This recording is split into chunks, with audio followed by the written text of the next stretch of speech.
ನಿಮ್ಮ ಇಷ್ಟು ಜನ ನನ್ನ ಕೈಲಿ ಶಸ್ತ್ರಚಿಕಿತ್ಸೆ ಮಾಡಿಸ್ಕೊಂಡು ಇಂದು ನಿಮ್ಮ ಜೀವನದಲ್ಲಿ ಆರಾಮಾಗಿ ಡೇ ಟು ಡೇ ಆ್ಯಕ್ಟಿವಿಟೀಸ್ ನಿಮ್ಮ ದಿನಚರಿ ಆರಾಮಾಗಿ ಮಾಡ್ತಿದ್ದೀರಾ ಅಂತ ನಾನು ನಂಬ್ತಾ ಇದ್ದೀನಿ. ನನ್ನಿಂದ ನಿಮಗೆ 5% ಹೆಲ್ಪ್ ಆಗಿದ್ರು ನಾನು ತುಂಬ ಖುಷಿ ಪಡ್ತೀನಿ. ನಮಗೆ ಇದುವರೆಗೂ ಏನು ಗೊತ್ತಿತ್ತು, ವಯಸ್ಸಾಯಿತು ಕಣ್ ಕಾಣಲ್ಲ, ಹೌದಾ? ತುಂಬ ಜನ ಆ್ಯಕ್ಚುಲಿ ಒಂದು ಗೌರ್ಮೆಂಟ್ ಸ್ಕೂಲ್ ಪ್ರಿನ್ಸಿಪಲ್ ಬಂದಿದ್ರು, ಅವ್ರ ಅಮ್ಮಂಗೆ ಕಣ್ ಕಾಣಿಸ್ತಿಲ್ಲ, ಅವರಿಗೆ 85 ಇಯರ್ಸ್ 85 ವರ್ಷ ಆಗಿತ್ತು, ಹೇಗೋ ಕಣ್ ಕಾಣಿಸಲ್ಲ, ವಯಸ್ಸಾಗೋಗಿದೆ, ಬಿಡಿ ಹೋಗಲಿ ಅಂತ ಬಿಟ್ಬಿಟ್ಟಿದ್ರು. ನೆಕ್ಸ್ಟ್ ಏನಾಗುತ್ತೆ, ಕೊರೆ ಬಲಿತಾ ಒಂದಿನ ಒಡೆದೋಗುತ್ತೆ, ಕಣ್ಣು ಒಳಗಡೆನೇ ಒಡೆದೋಗುತ್ತೆ. ಆವತ್ತೇನಾಗುತ್ತೆ, ಕಣ್ಣಿನ ಪ್ರೆಷರ್ ಜಾಸ್ತಿ ಆಗಿ ನಿಮಗೆ ತುಂಬ ಸಿವಿಯರ್ ನೋವು. ಎಷ್ಟು ನೋವು ಬರುತ್ತೆ ಅಂದರೆ ಊಟ ಸೇರಲ್ಲ, ವಾಮಿಟಿಂಗ್ ಬರುತ್ತೆ, ತಲೆ ಸುತ್ತು ಬರುತ್ತೆ, ಅಷ್ಟು ಸಿವಿಯರ್ ನೋವು ಬರುತ್ತೆ. ಸೊ ಕ್ಯಾಟ್ರಾಕ್ಟ್ ತಾನೇ ಒಂದು ಕಣ್ಣು ಮಾಡಿಸಿದ್ದೀನಿ, ಇನ್ನೊಂದು ಕಣ್ಣು ಹೋದ್ರೆ ಹೋಗ್ಲಿ, ಒಂದು ಕಣ್ಣು ಕಾಣಿಸ್ತಿದೆಯಲ್ಲ ಅಂತ ನಾನು ನೆಗ್ಲೆಕ್ಟ್ ಮಾಡೋಂಗಿಲ್ಲ. ಅವ್ರಿಗೆ ನಾನು ಒಂದೇ ರಿಕ್ವೆಸ್ಟ್ ಮಾಡಿದ್ದು, ಅಮ್ಮಗೆ ಇಷ್ಟು ಲೇಟ್ ಮಾಡಿದ್ದೀರಾ, ಬಟ್ ಅದೇ ಹಳ್ಳಿಯಲ್ಲಿ ಎಷ್ಟು ಜನ ಇದೇ ಮೆಂಟಾಲಿಟಿಲಿ ಇರ್ತಾರೆ ಅಂದರೆ ನೀವು ಯೋಚನೆ ಮಾಡ್ಬೋದು, ಸ್ಕೂಲ್ ಪ್ರಿನ್ಸಿಪಲ್ ಹೀಗೆ ಯೋಚನೆ ಮಾಡ್ತಿದ್ದಾರೆ ಅಂದರೆ ಸಾಮಾನ್ಯ ಜನರು ಹೇಗೆ ಯೋಚನೆ ಮಾಡ್ತಿರ್ತಾರೆ ಅಲ್ವಾ? ಅಜ್ಜಿಗೆ ನನ್ನ ಬ್ಯಾಡ್ಲಕ್ ಅವ್ರ ಬ್ಯಾಡ್ಲಕ್ ಗೊತ್ತಿಲ್ಲ, ಅವರು ನಮಗೆ ಬರೋಷ್ಟರಲ್ಲಿ ಕಣ್ಣಿನ ನರ ಪೂರ್ತಿ ಸತ್ತೋಗಿತ್ತು, ದೃಷ್ಟಿ ಕೊಡೋಕ್ಕಾಗಲಿಲ್ಲ, ಬಟ್ ಅವ್ರು ಇವತ್ತಿಗೂ ಒಂಚೂರು ನೋವಿಲ್ಲದೆ ಆರಾಮಾಗಿದ್ದಾರೆ. ಆ ಸರ್ಜರಿ ಮಾಡಿದ ದಿನ ಗೌರ್ಮೆಂಟ್ ಹಾಲಿಡೇ, ಎಲ್ಲೂ ಏನೂ ಫೆಸಿಲಿಟೀಸ್ ಇರಲಿಲ್ಲ.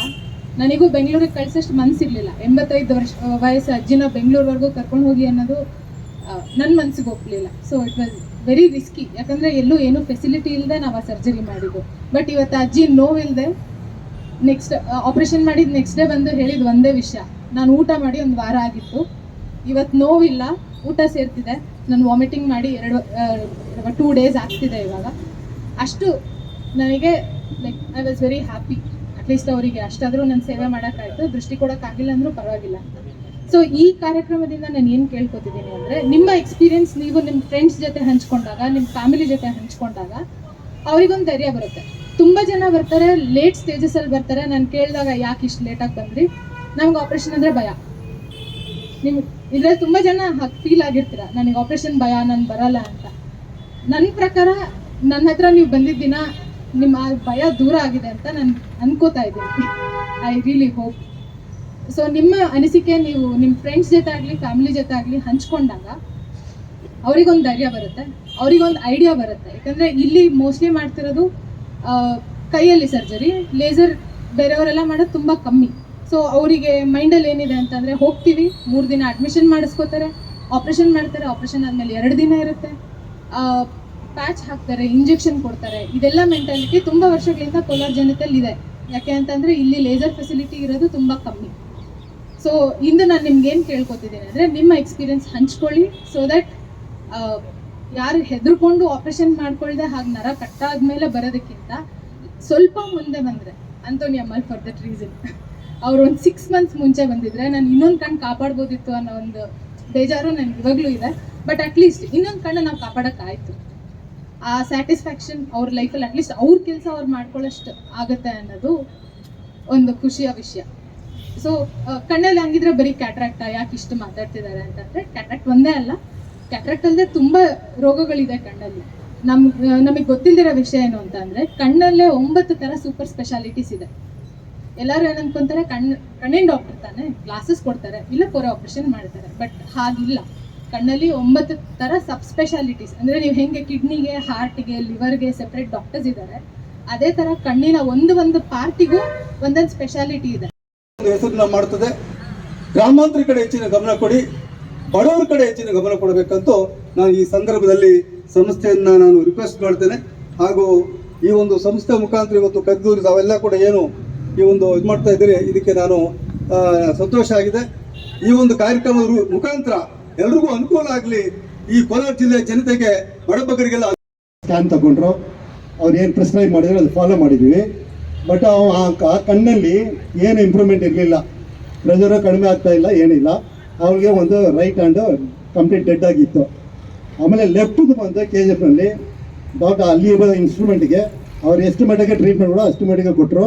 ಬಟ್ ಅವರ ಒಂದು 5% ಬಂದು ಅವರಿಗೆ ಚಾನ್ಸ್ ಇದೆ ಲೆಫ್ಟು, ಅದು ನೀವು ಫರ್ದರ್ ಟ್ರೀಟ್ಮೆಂಟ್ ತೊಗೊಳ್ಳಿ ಅಂತ ಹೇಳಿದರು. ಇಲ್ಲಿನ ಡಾಕ್ಟ್ರು ಅದನ್ನೇ ಹೇಳಿದರು. ನನ್ನ ತಂಗಿಗೆ ಮೊದಲು ಲೆಫ್ಟ್ ಕಾಪಾಡಿ ಕೊಟ್ಟಿದ್ದಾರೆ, ಅವ್ರಿಗೆ ಲೆಫ್ಟ್ ಒಂದು ಚೆನ್ನಾಗಿ ಕಾಣಿಸ್ತಾ ಇದೆ. ಈಗ ನಾವು ಫರ್ದರ್ ಅಂಡರ್ ಟ್ರೀಟ್ಮೆಂಟಲ್ಲಿ ಇದ್ದೀವಿ. ಡಾಕ್ಟ್ರ್ ಯಾವಾಗ ಅಡ್ವೈಸ್ ಮಾಡ್ತಾರೋ ಆ ಅಡ್ವೈಸ್ ಪ್ರಕಾರ ಒಂದು ಫಾಲೋ ಮಾಡ್ಕೊಂಡು ಬಂದಿದ್ದೀವಿ. ಯಾಕೆ ಇದೆಲ್ಲ ನಾವು ಕ್ಲಿಯರಾಗಿ ಹೇಳ್ಬೇಕಂದ್ರೆ, ಅಟ್ಲೀಸ್ಟ್ ನಮ್ಮ ಫ್ಯಾಮಿಲಿನಲ್ಲಿ ಒಬ್ಬರಾದ್ರೂ ಓದಿರ್ತಾರೆ. ಗ್ಲೈಕೋಮಾ ಅಂದರೆ ಏನು, ಬಾಕಿಗೆ 5 ಡಿಸೀಸ್ ಏನು ಗೊತ್ತಾಗಲಿಲ್ಲ ಪರವಾಗಿಲ್ಲ. ಯಾಕಂದರೆ ಈ ಗ್ಲೈಕೋಮಾ ಬಂದರೆ ಪ್ರೆಷರು ಮೋರ್ ದೆನ್ 20 ಇದ್ದರೆ ಅದು ಕಾಪಾಡೋಕ್ಕೆ ಕಷ್ಟ ಅಂತ ಡಾಕ್ಟ್ರೇ ಹೇಳ್ತಾ ಇದ್ದಾರೆ. ತುಂಬ ಅವೇರ್ನೆಸ್ ಕೊಟ್ಟಿದ್ದಾರೆ ನಮಗೆ. ನಾವು ನಮ್ಮ ಮಟ್ಟಿಗೆ ಎಷ್ಟೋ ಬೇರೆಯವ್ರಿಗೆ ಫ್ಯಾಮಿಲೀಸ್ಗೆ ಹೇಳ್ಬೇಕಂದ್ರೆ ಹೇಳ್ತಾ ಇದ್ದೀವಿ. ನೀವು ಅಟ್ಲೀಸ್ಟ್ ಯಾರನ್ನೋ ಒಂದು ಫ್ಯಾಮಿಲಿನಲ್ಲಿ ಒಬ್ಬರು ಓದಿರ್ತಾರೆ, ಅವ್ರಲಿಂದ ಏನು ವಾಟ್ ಈಸ್ ಗ್ಲೈಕೋಮಾಲಿಂದ ಏನು ನಮಗೆ ಸೆಟ್ ಆಗಿರುತ್ತೆ ಅದು ಸ್ವಲ್ಪ ಅವೇರ್ನೆಸ್ ಕೊಟ್ಟು ಈ ವಾಸನ ಈಗನಲ್ಲಿ ನಮಗೆ ಸ್ಟಾಫ್ಗೆ ಎಷ್ಟು ನಮ್ಮ ಮಟ್ಟಿಗೆ ನಮಗೆ ಕೋಆಪ್ರೇಟ್ ಕೊಟ್ಟರು ಅಷ್ಟು ಮಟ್ಟಿಗೆ ನಾವು ಕೋಆಪ್ರೇಟ್ ಕೊಡ್ತೀವಿ ಅವ್ರಿಗೆ. ಒಂದು ಅವೇರ್ನೆಸ್ ಸಾಮಾನ್ಯವಾಗಿ ಕಣ್ಣಲ್ಲಿ ಕಂಡು ಬರುವಂತ ಒಂದು ಸಮಸ್ಯೆ ಆಗಿದೆ. ಗ್ಲಕೋಮಾ ಅಂತ ನಮ್ಮ ಆಫ್ಥಾಲಮಾಲಜಿ, ನಮ್ಮ ಕಣ್ಣಿನ ಶಾಸ್ತ್ರದಲ್ಲಿ ಏನಂತ ಹೇಳ್ತೀವಿ, ಅದನ್ನ ಸೈಲೆಂಟ್ ಕಿಲ್ಲರ್ ಅಂತ ಹೇಳ್ತೀವಿ. ಅಂದ್ರೆ ನಮ್ಗೆ ಅದು ನಮ್ಗೆ ದೃಷ್ಟಿ ಹೋಗೋವರೆಗೂ ನಮ್ಗೆ ಅದು ಗ್ಲಕೋಮಾ ಇದೆ ಅಂತ ನಮ್ಗೆ ತಿಳಿದು ಬರೋದಿಲ್ಲ. ಸೊ ಅದಕ್ಕಾಗಿ ನಾವು ತಮ್ಮಲ್ಲಿ ರಿಕ್ವೆಸ್ಟ್ ಮಾಡ್ಕೊಳ್ಳೋದೇನಂತ ಹೇಳಿದ್ರೆ, ಪ್ರತಿ 6 ತಿಂಗಳಿಗೊಮ್ಮೆ ಕಡ್ಡಾಯವಾಗಿ ಕಣ್ಣಿನ ತಪಾಸಣೆ ಮಾಡಿಸ್ಕೊಳ್ಳೇಬೇಕಾಗುತ್ತೆ. ಸೊ ನಮ್ಮ ಕೋಲಾರ ಶಾಖೆಯಲ್ಲಿ ನೋಡೋದಾದ್ರೆ ಕಣ್ಣಿಗೆ ಸಂಬಂಧಪಟ್ಟಂತೆ ಎಲ್ಲ ಸಮಗ್ರ ಕಣ್ಣಿನ ತಪಾಸಣೆ ನಿಮ್ಗೆ ಒಂದೇ ಅಂಡರ್ ಒನ್ ರೂಫ್ ನಿಮ್ಗೆ ಎಲ್ಲಾ ಸೌಲಭ್ಯ ಮತ್ತೆ ಇನ್ವೆಸ್ಟಿಗೇಷನ್ ಮತ್ತೆ ಶಸ್ತ್ರಚಿಕಿತ್ಸೆ ಎಲ್ಲಾನು ನಮ್ಮಲ್ಲಿ ಲಭ್ಯ ಇದೆ.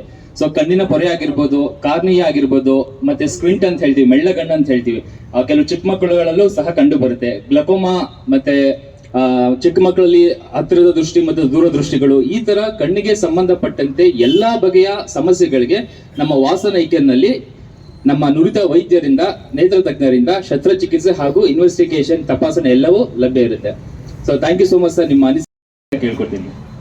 ಈಗ ನಮ್ಮಲ್ಲಿ ಯಾರಾದ್ರೂ ಸರ್ಜರಿ ಮಾಡಿಸ್ಕೊಂಡಿದ್ದೀರಾ ನಮ್ಮ ಕೋಲಾರ ಬ್ರಾಂಚ್ ಅಲ್ಲಿ? ಸತಾವ ಹೌದಾ ಸರ್? ನಿಮ್ಮೊಂದೆರಡು ನಿಮ್ಮ ಹೆಸರು ಮತ್ತೆ ತಾವು ಎಲ್ಲಿಂದ ಬಂದಿದ್ದೀರಾ, ನಿಮ್ದು ಅಭಿಪ್ರಾಯವನ್ನು ಹಂಚ್ಕೊಳ್ಳಿ. ಎಲ್ಲರಿಗೆ ನಮಸ್ಕಾರ. ನಾವು KGF ಬಂದಿದ್ದೀವಿ.